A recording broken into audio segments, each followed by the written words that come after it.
ইতিমধ্যে নির্দেশনা দেওয়া শুরু করেছে এবং আমরা বিভিন্ন জেলাতে আমরা টেলিফোন করছি যাতে কোনো কারণেই আমরা এই মার্কেটগুলোতে ঈদ উপলক্ষে আলোকসজ্জাগুলো না করি।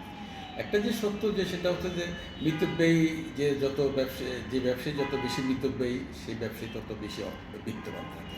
আর ইতিমধ্যে যে ঘটনাটি ঘটেছে আজকে যে আজকে যে জ্বালানি তেলের যে সংকটটা, এই সংকট কিন্তু সমস্ত জায়গায় কিন্তু আলটিমেটলি এফেক্ট করবে। তো সেই কারণে মনে করি এই সংকটটি কিন্তু আমাদের তৈরি করা না, এই সংকটটি আন্তর্জাতিকভাবে তৈরি হয়েছে।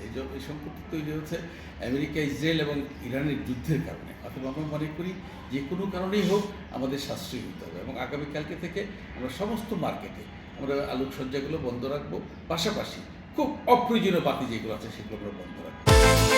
বিকাশ পেমেন্টে 10,000 টাকার বেশি অফার, শপিং চলছে তো। আমরা একটা কথা বারবার বলি যে আমরা যদি বিদ্যুৎ ব্যয় হতে না পারি তাহলে কিন্তু আমাদের কষ্ট বাড়বে এবং আগামীকালকে বা পরশু থেকে আমরা ধারণা করছি যে বিভিন্ন সংস্থাগুলো বেরোলে বিভিন্ন জায়গায় জরিমানা করবে।